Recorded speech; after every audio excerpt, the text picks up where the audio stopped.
Om Namo Bhagavate Vasudevaya. Om Namo Bhagavate Vasudevaya. Om Namo Bhagavate Vasudevaya. Om Namo Bhagavate Vasudevaya. Om Namo Bhagavate Vasudevaya. Om Namo Bhagavate Vasudevaya. We're continuing slowly but steadily through the concluding portion of Uddhava Gita chapter 10. We're all the way up to verse 32. And Krishna is imparting transcendental knowledge to Uddhava.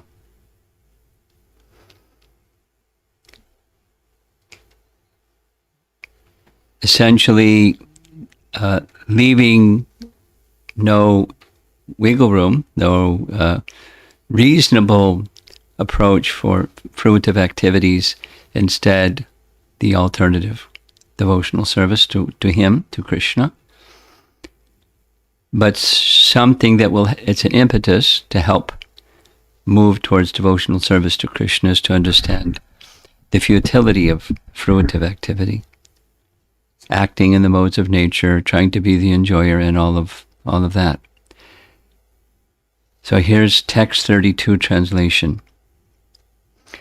As long as a living entity thinks that the modes of material nature have separate existences, he will be obliged to take birth in many different forms and will experience varieties of material existence. Therefore, the living entity remains completely dependent on fruitive activities under the modes of nature. So as we've been saying, this is the graduate study of Bhagavad Gita. Arjuna is his undergraduate and Uddhava is his graduate student. These understandings are not different. Not something new. It's just more comprehensive to understand what Krishna says in Bhagavad Gita. Like all living entities, moving and non-moving, are under the material nature. Maya jakshena prakriti soyate sacharacharam. And material nature means the three modes of material nature, because Krishna works through the three modes of material nature. So the three modes of material nature are controlling the living entity's activities. The choices that we make, they're free will choices. However, our free will choices are very strongly influenced by the modes of nature. And until one becomes free from the modes of nature, likely one's choices will be within the modes of nature. And with that comes fruitive activities. That is the expectation that there's going to be enjoyment on the other end of these activities. That's the notion. It doesn't turn out that way, but one obstinately continues doing that, or in a conditioned manner continues doing that, even though the result isn't it doesn't match the expectation. And that's conditional life. Here is Bhaktisiddhanta's purport, or translation, excuse me. As long as this, so the Sanskrit is yavat. There's yavat and tavat. As long as this, then that. Yavat, tavat. As long as the living entity remains under the control of the three modes of material nature, then tavat, there's a consequence. He will attain various forms of life, such as demigod, animal, and so on, as long as the living entity remains in the bodily concept of life, thinking himself to be the doer. There's this atmano yavat. Nanatvam atmano yavat. Different states of existence. Nanatvam atmano yavat. thinking himself the doer, he will have to experience the good and bad results of his karma. The good and bad results. Asad yoni janmasu from Bhagavad Gita, chapter 13. Sad yoni janmasu. Now, sad can mean eternal and temporary. It can also, depending upon context, mean good and bad results. And in the Sanskrit, it's the last line, paratantriyam. Paratantriyam. That's there's a spiritual paratantriyam and there's a material paratantriyam. The devotees in Vrindavan have paratantriyam. They feel themselves exclusively dependent upon Krishna. They feel a sense of possessiveness in their relationship with Krishna. Not like I own Krishna, but there's an intense feeling of Krishna as mine. That is my relationship with Krishna. That's my existence. There's a material possessiveness. And it's not, it's the transformation or transition between material and spiritual. So let's hear Bhakti Siddhanta's purport. While considering himself to be the doer of activities, Kartaham, right? Bhagavad Gita. While considering himself to be the doer of activities, the conditioned soul continues to wander through varieties of material bodies one after another. In such a condition of life, one is incapable of understanding that beyond this temporary manifestation is the Supreme Personality of Godhead, unless one is situated in his constitutional position as the eternal servant of the Lord. One will remain falsely proud of being the proprietor of all he surveys and the performer of heroic activities. In the human form of life, the conditioned soul may begin to worship 5 demigods for the fulfillment of his material desires. In such a situation, one thinks of the material world, which is a creation of the Lord's external energy, as being an object of his enjoyment. The picture's clear. And the alternative to that conditioned picture is clear. And yet it's, it takes a while to get there. So here's Bhakti Siddhanta's gloss or paraphrase of Vishwanath's commentary. When the living entity, so that's the yavat, when the living entity is forgetful of his relationship with Krishna, tavat, he considers this material world as ultimate reality. Thus he wanders among various species of life, sometimes as a hog, sometimes as a bird, and sometimes as a demigod. Okay, here's the BBT purport and then Vishwanath Chakravarti Thakur's. The word guna vaishamyam indicates forgetfulness of Lord Krishna, which causes one to see material varieties as separate states of existence. Separate states of existence. Where have we heard that before? Separate states of existence. It's in the there's 2 places. There's many. One of the Chaturshloki verses of the Bhagavatam. The Chaturshloki verses are found Canto 2, Chapter 9, verses 30 through 33. And one of them is, one who sees things as having artha, or value or existence, separate from me, Vishnu speaking, separate from the Supreme Lord, know that seeing like that, that's my illusory energy, Maya. So reverse. Persons in Maya see things as having a separate existence.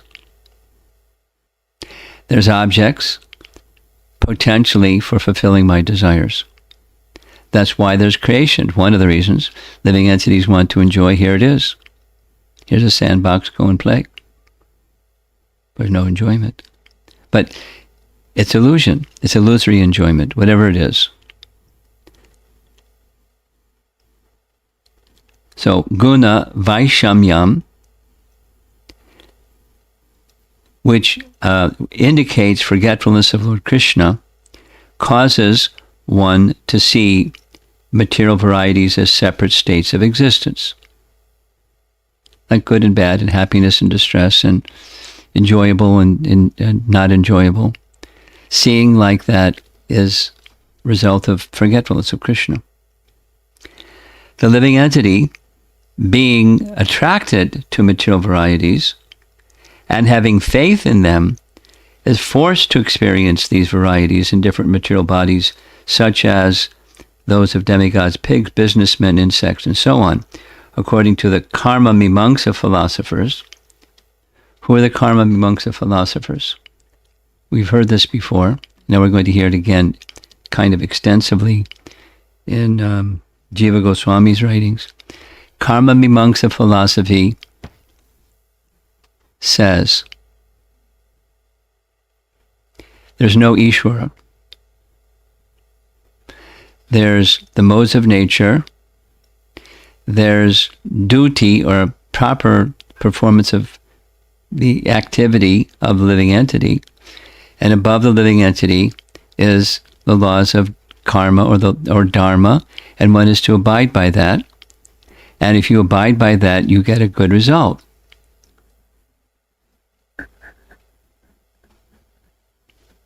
And if you don't abide by that, you get a bad result. And you enjoy happiness or distress born of your activities. So part of that's true in conditioned sense. But, it's an atheistic philosophy. So here we go. According to the karma mimamsa philosophers, there is no transcendental living entity who is the background of all existence. They accept material variety as the final reality. That's it. All there is matter. And the laws that govern matter. It's, similar to modern scientists. However, the Supreme Personality of Godhead, Lord Krishna, is the actual basis of everything. Everything is within him, and he is within everything. A pure devotee of the Lord sees Krishna everywhere and sees all of the variegated modes of nature as the potency of Lord Krishna. One who does not see Lord Krishna will certainly see material variegatedness as the supreme reality. Such vision is called Maya, or gross illusion, and is similar to the vision of an animal. Paratantrium, remember the word for word paratantrium is dependence. Dependence. Paratantrium means one will remain caught in the web of fruitive activities unless one gives up this superficial separatist vision. Separate from. So this other place where separatist is used is, one other place, is in Kapila Dev's teachings to Devahuti about devotional service mixed with the modes. And when devotional service is mixed with the mode of ignorance and mixed with the mode of passion, there is a separatist idea. There's still some connection with the Supreme Lord because it's devotional service, but that devotional service is rendered with something of a separatist idea, like who's the enjoyer idea. I'm doing devotional service because I want to enjoy. And, it's not Shuddha. It's still with a degree of separatist mentality. Okay. Vishwanath Chakravarti Thakur's commentary, very short. As long as, that's the yavat, the jiva acts with his senses and produces diversity in high or low destinations, tavat, he will attain variety of devata or animal bodies. As long as that variety exists, the jiva remains dependent on karma, like the karma mimamsa philosophers say. Here's Jiva Goswami's Krama Sandarbha. His translation goes like this. As long as there is disturbance of the gunas, there will be variety for the Atma. As long as variety exists, Atma will be dependent on karma. Very short. And his commentary. Variety is negated according to the Advaya Vadi. Advaya, the non-dualist. The Shankara, Advaya or Advaita, Shuddha Advaita, Advaitavad. So the Advaya Vadi, those who hold the doctrine of non-dual, variety is negated. There is no such thing. The ideas of the Advaya Vadi are presented. What's that? There is only one Atma whose Swarup is consciousness and nothing else. By beginningless avidya, it, Brahman, produces Maya made of the gunas, and its effects generated its disturbance in the Atma. Like a dream, it produces many ideas of you and one idea of myself. The identity of I is its Swarup and is the Purusha. Quote, you, unquote, is of three types. Other Purushas, unconscious things, and a special Purusha called Ishvara. But it's actually only one Ishvara. It's one entity. But according to the Maya coverings, it thinks itself separate. When ignorance is gone, because there is no variety, Ishvara does not exist. What to speak of a jiva being dependent on Ishvara? What to speak of fearing him? What to speak of being dependent on others? Paragraph. The proposition that the universe, which is dissimilar, does not exist at any time, and that knowledge does not eternally exist, are refuted by the two ideas explained, since they show the creation and destruction of upadhis and non-destruction of knowledge.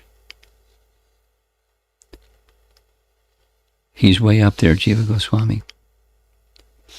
And now we're going to read his reference to this verse. That was just exclusively commenting on this one verse, text 33.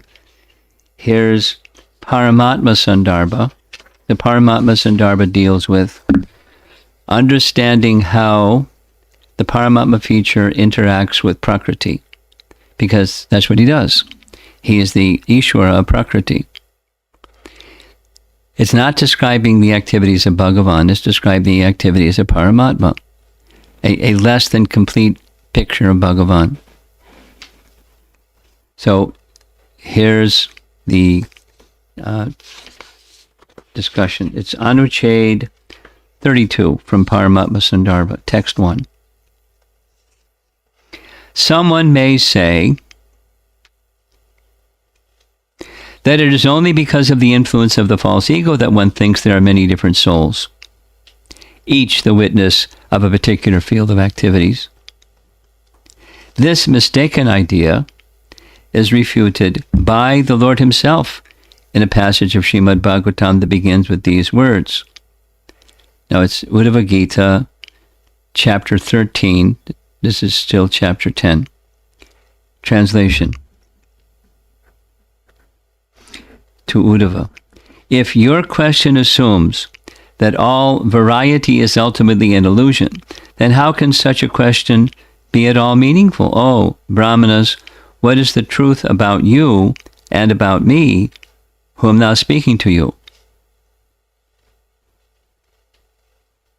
Here, Lord Hamsadev, so Krishna is referring to a discussion there's a position where Hamsa, the swan form of the Lord, is instructing the four Kumaras.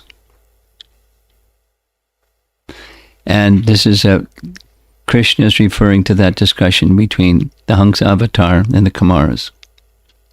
Here, Lord Hamsadev refers to the materialistic idea of the impersonalist gurus who claim that all individual souls are one and there is no true difference between them. Lord Hamsadev rejects this idea and instead explains that the spirit souls, who are part and parcel of the Lord, are distinct individuals. He then says, the next verse, if your question, who are you, referred to the material body made of 5 elements, elements that are in truth all alike, then your question was only a meaningless collection of words. Commentary, text 5. Therefore, even though they are parts and parcels of the Supreme Personality of Godhead, the individual spirit souls are individual, distinct persons, different from the Lord and from each other. That's Madhvacharya's teaching, Dvaitavad. Living entities different from other living entities different from the Lord. He's supporting. The Bhagavatam is supporting. The Lord describes the individual souls in these words of Bhagavad Gita 5:18 and 19. The humble sage, by virtue of true knowledge, sees with equal vision a learned and gentle Brahmin, a cow, a dolphin, a dog, and a dog-eater, or outcast. Those whose minds are established in sameness and equanimity have already conquered the conditions of birth and death. They are flawless like Brahman, and thus they are already situated in Brahman. Text 6. Here the word Brahma, or Brahman, indicates the spiritual nature of the individual soul, that the individual soul is spiritual and transcendental, is described in these words of Srimad Bhagavatam 1.5.27. This is Narada speaking to Vyas about his previous life, 1.5.27. As my taste developed, I could realize that it was only in my ignorance that I had accepted gross and subtle material coverings, for both the Lord and I am transcendental. Commentary continues. There's only a short portion left. Here the word Mayi Brahmani means the soul that resides in the material body. Pare Brahmani means he who is the soul of the entire universe, that para Brahmani. So Mayi Brahmani, Pare Brahmani, and Sad Asat means cause and effect. So now this morning we've heard 3 different meanings of Sad and Asat. Cause and effect, good and bad, eternal, temporary. The temporary is an effect of the eternal. Asat is the effect of Sat. In this way, the individual spirit soul, who is called the Jiva Maya, or the potency that is the individual soul, resides in the material body. Paragraph. Jiva Goswami writes, here Narada is saying, quote, I am such an individual soul. As the individual spirit soul resides in a particular body, in the same way, the Supreme Personality of Godhead, who is the controller of the entire universe, also resides in the bodies of Indrachandra and all others. Kalpitam. Again, this is the verse Narada speaking to Vyas. Kalpitam here means with this understanding. Yaya means with this idea. And Pashye means I see. In this way, in the previous statements of this book, Paramatma Sandarbha, and in many other places also in the scriptures, it is seen that the nature of the individual souls is in many ways like the nature of the Supreme Personality of Godhead himself. That is why in some places the scriptures declare, quote, the Supreme Personality of Godhead is like that. I am like that, and you are also like that. Tattvamasi. That all spirit souls have the same kind of spiritual nature is also confirmed by these words in this morning's verse. And I read this and we're done. His translation for this morning's verse. As long as one thinks the different modes of material nature create different kinds of souls, one will think that the souls have many different kinds of natures. As long as one thinks the souls have many different kinds of natures, one will remain in the grip of material illusion. Interesting, huh? Very interesting. Really interesting. There are two philosophies that I'm aware of that say there's different kinds of souls. One is Madhva's teachings, and another is the Jewish faith. At least I've been told. The Jewish faith thinks there's chosen souls, and others are not. And you can become Jewish, but you can't become a chosen soul Jewish, because those souls are different. There's, Hebrew words for it. And it's a very surprising understanding in Madhvacharya's teachings. There's the Nava Prameyas, or 9. There's the Pramana, the evidence, and there's that which is known by the Pramana, that's the Prameyas. And one of his is the living entities are different. And he takes it to this extreme. You can't become other than what you are as a soul. It's a very interesting concept.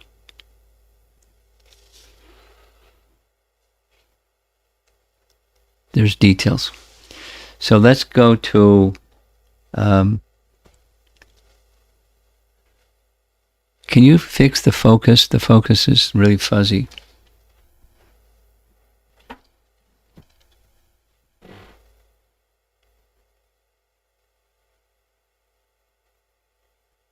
Okay. So this is the verse. As long as the living entity thinks that the modes of material nature have separate existences, he will be obliged to take birth in many different forms and will experience varieties of material existence. Therefore, the living entity remains completely dependent on fruitive activities and under the modes of nature. So we also heard this idea that said not only the modes have separate existence, but the living entity is but a product of those modes.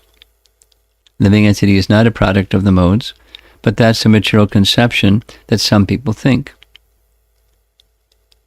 So that's a different idea than what you were seeing on the screen here, or what we heard several times. The translation is a different translation or understanding. And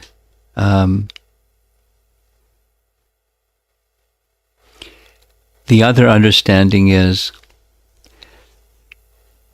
Prakriti has its own existence,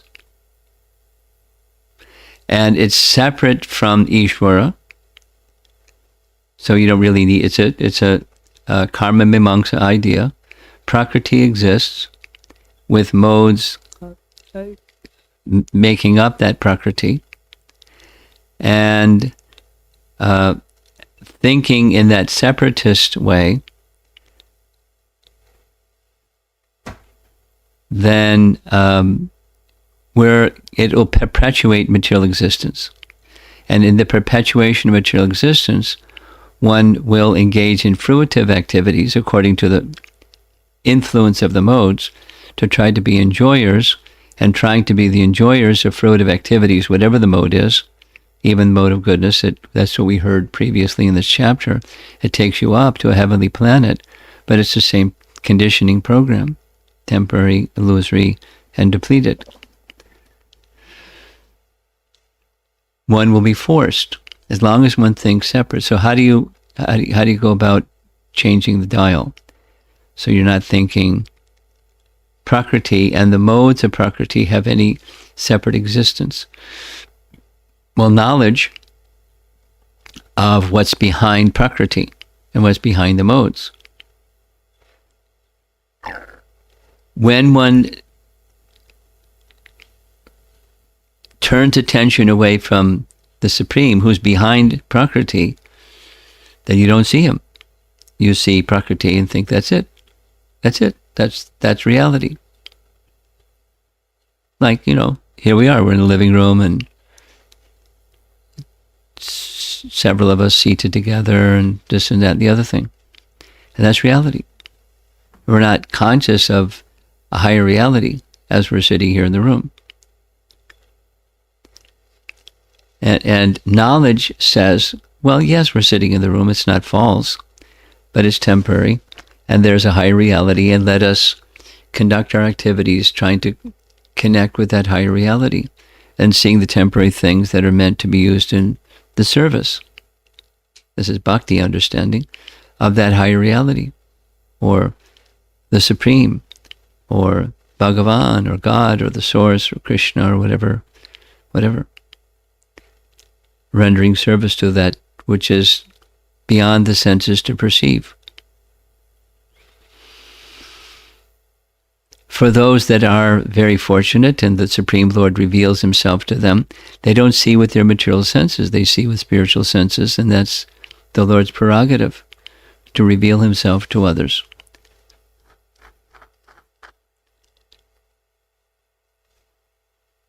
So what if he doesn't reveal himself to us, at least according to our conscious perception? Just like, the deity form of the Lord, he is revealing himself. And, some persons will think this way and some persons will think that way about the deity form of the Lord. But those that are Krishna conscious, they'll see this is the Lord manifesting in a very charming form that even my material senses can perceive, but we won't perceive the spiritual form of the Lord with material senses, unless through purification and devotion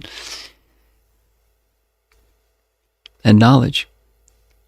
And then we can see, at least to some degree we can see.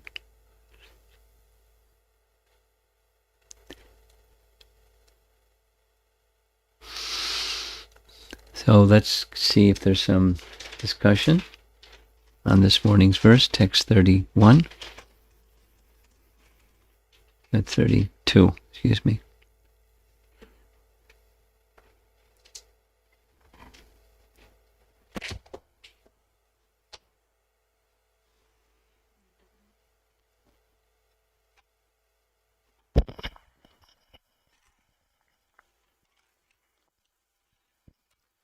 Sorry, Mara. So, just a quick question. So we also know that Prakriti is separated energy from Krishna, which is strong, which is inferior to the marginal energy, which are the souls. But still, it is so strong, right? Right? So I was just kind of. You're just what? Kind of relating it how we are being a marginal energy, which we are not much stronger than the Prakriti. This is a comment or a reflection. It's not a question. It's fine. Okay. So can I maybe make it into a question like, so after this more detail that we talked about these connections,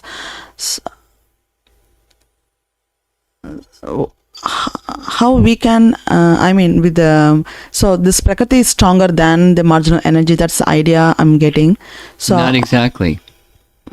The marginal energy is stronger, but the strength of that marginal energy is when the attention is of the marginal energy is directed towards the Supreme Person. And when the living entity desires to forgetfulness, that's reciprocated with by the Supreme Lord, who obliges the living entity's desire by covering the living entity with the marginal potency. It's not that the marginal potency is stronger. It's the Lord is stronger and he reciprocates. okay. Thank you, Maharaj. Over here.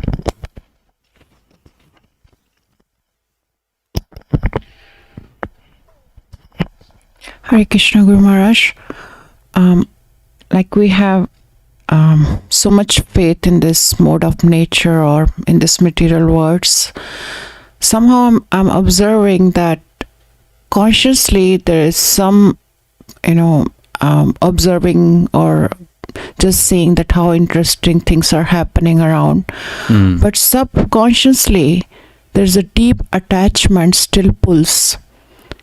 And I fear time to time that while leaving the body, those subconscious attachment, which I feel I don't have a control right now, will take over, and I will go with that thought. That's usual. So now what to do? It has everything to do with our process of chanting. And that, as with the process with chanting, so also with the process of leaving, it's not only an effort, but it's a dependence on mercy. To practice, according to Gaudiya Vaishnava, Lord Chaitanya's teachings, there's effort and mercy required. And effort alone is insufficient. Because yes, it's not just that, subconscious, it's the whole material program has got us in her grip. It's not necessary, but it is the situation. And so strive as we may to achieve connection. We've all experienced it. It's like, it's one of those common questions. We go up and then we don't stay very long. We go back to the conditioned state.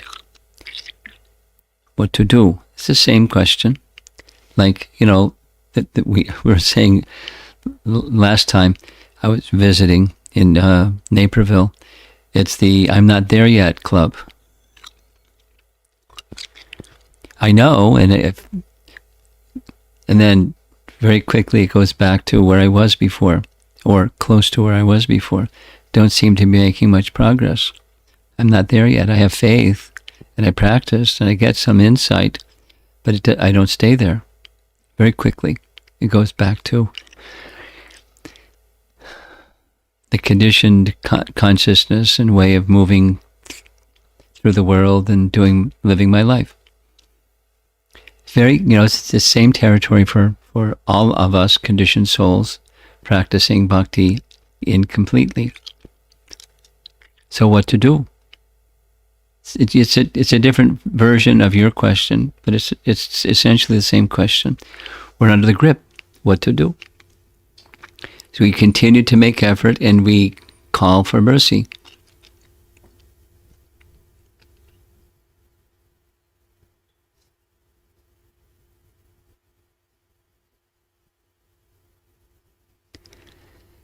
And those who we call for mercy from are those who we have faith in. Our spiritual masters and our previous acharyas and elevated personalities.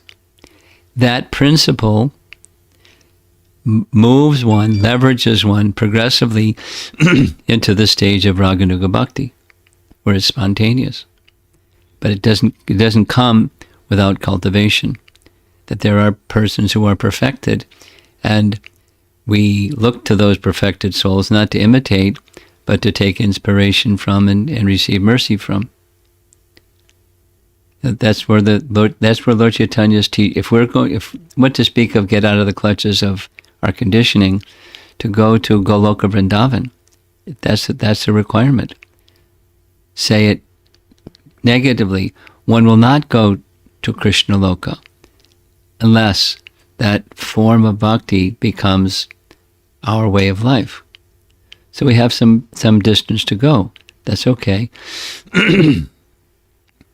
The mercy is very strong, and the givers of mercy are more than willing to give the mercy, but they don't impose it. Well, why don't they impose it? They know that we're struggling and they're compassionate, so why don't they just clunk us over the head and take away our free will and force us to be submissive? It's not the way it works. It's a voluntary calling out.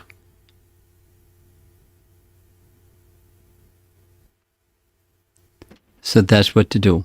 For the present situation leading up to the moment of death, which is your question, let those impressions and tendencies be gradually mitigated and dismissed by your effort and by ample descending mercy that's available.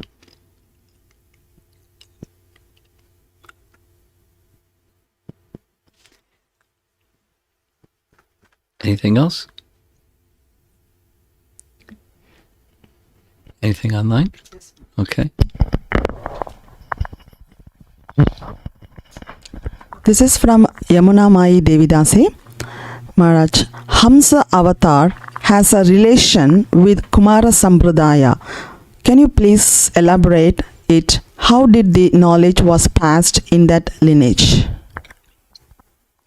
The lineage of the Kumara Sampradaya starts with Sankarshan. Now the Kumaras are in various places, but the Sampradaya starts with Sankarshan. So Hansa Avatar also appears and gives them transcendental knowledge. But the Sampradaya starts with Lord Sankarshan. Okay. So the next question is from Radharani Bhattacharya. Krishna says Binna Prakriti Astaka in Bhagavad Gita chapter 7. So what is Krishna intending to say different than this verse of Uddhava Gita? It's not different. It's just a deeper, more elaborate explanation of that reference from Bhagavad Gita. Like, how does it work? What's the technology of it? What's the cause and effect, or the push and pull of the three modes of material nature conditioning living entities? I mean, it's not everything that there is there to be said, but the distinction is, it's just further elaboration on the principle. Okay, Maharaj. This is from Govinda Mohini Devidasi. Maharaj, this is from our reading group members. Is Brahma Bhuta stage described in chapter 18 Bhagavad Gita and reaching Samadhi mentioned in chapter 6, are they the same or different realization? They're different. They're related, but they're different. The Brahma Bhuta stage is preliminary. Preliminary meaning, I understand I am spirit soul, that's who I am. You can say, I'm not the coverings of the soul. It's a preliminary understanding. And this other, chapter 6, Bhagavad Gita, is more complete. The attention is fixed on the Supreme Personality of Godhead in trance. It's more complete. This question is from Girivara Daridas Prabhu. Hare Krishna Maharaj. How can we explain existence of How super can we soul. do what? Explain. Explain. Yeah. Existence of super soul in living beings to someone who is new to devotional service. Soul can be explained as conscious. That is question. Well, it can be explained on the strength of higher authority, scriptural authority. We won't be able to understand the all-pervasive feature of the Supreme without scriptural authority. It can be explained in reasonable terms, just like how do we explain the existence of the soul to a person that's an atheist? So supposing somebody's a theist, how do you explain the super soul? Well, this supreme person is very loving, and when living entities turn away from him, he still stays with them because of his lovingness, his quality of being loving, and he accompanies the living entity in their sojourn of forgetfulness in a concealed manner within the heart. He's side by side with the soul, but they cannot see him. And that's his compassionate nature. And he's guiding and directing their activities, and they're not paying attention. So therefore, he's making arrangements for their other activities. It's just a loving nature of the Supreme Person, hiding himself because we're not wanting him. We're wanting to be enjoyers. So that's it depends on the person whether they're going to accept that or understand that or smile or look at you with a funny look. How people respond is going to depend upon their piety, but that's how you can explain. Thank you, Maharaj. This is from Snehavalli Devidasi Mataji. Hare Krishna, Guru Maharaj. I would like clarification on 3 points. First, in Srila Bhakti Siddhanta Saraswati Thakur's purport, he mentioned worship of 5 demigods for the fulfillment of material desires. Sorry. So she wants further explanation of that? I was moving this. Okay. Which 5 demigods is he referring to? He's referring to the 5 demigods that are popular, that Adi Shankara makes reference to. Now, secondly, I'm curious to know 4 Kumaras heard from Lord Shankarshan, Hamsa Avatar.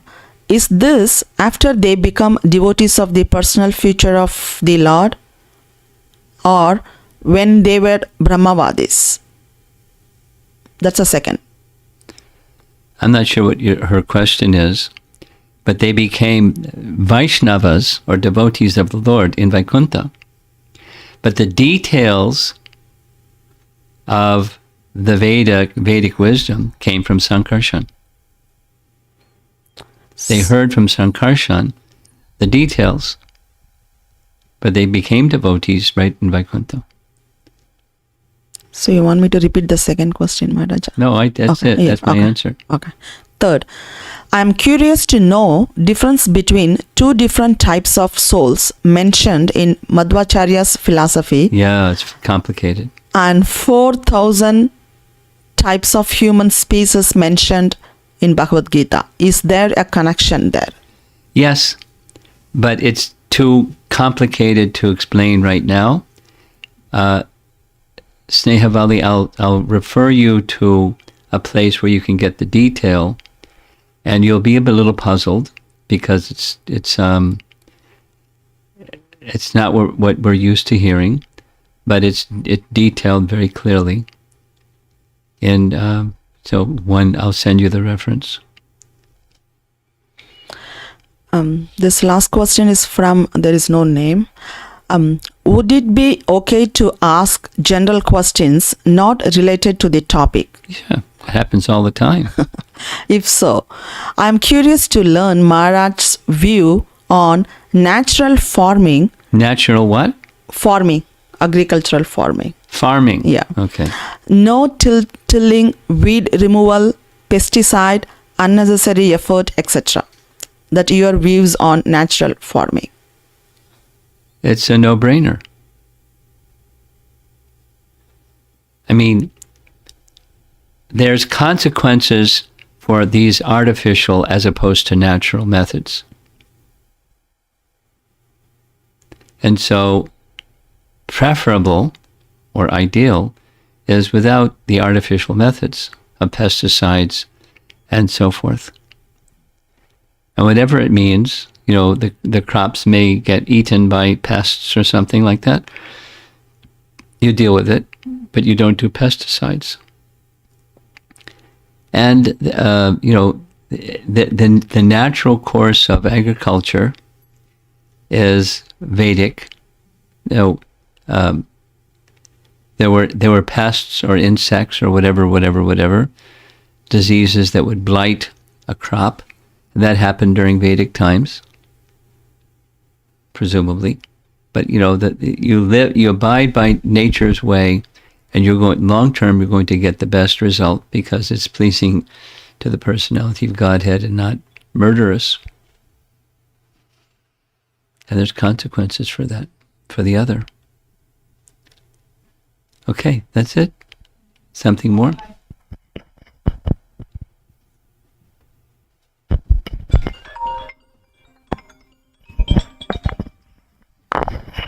This question is from Vijeshwari Pran Mataji. From? Vijeshwari Pran. Okay. Mataji is asking that could you please kindly explain on Jiva Goswami Karma Sandarbha statement that as long as variety exists, Atma will be dependent on karma. As long as variety exists, Atma will be dependent on karma. Well, it's just another way of saying the same thing that was said in a different way. That, it's this feeling oneself dependent upon Prakriti, which means the modes of nature. Then, in that sense of dependence upon Prakriti as the modes of nature, one is going to do fruitive work according to the modes of nature to try to experience fulfillment or happiness. It's just, and both are the default arrangement or consequence of ignoring Krishna. You ignore Krishna, there's another reality. What's the other reality? It's Prakriti. With Prakriti comes modes of nature. With Prakriti and modes of nature comes fruitive activity. Because that's reality, and there isn't anything else.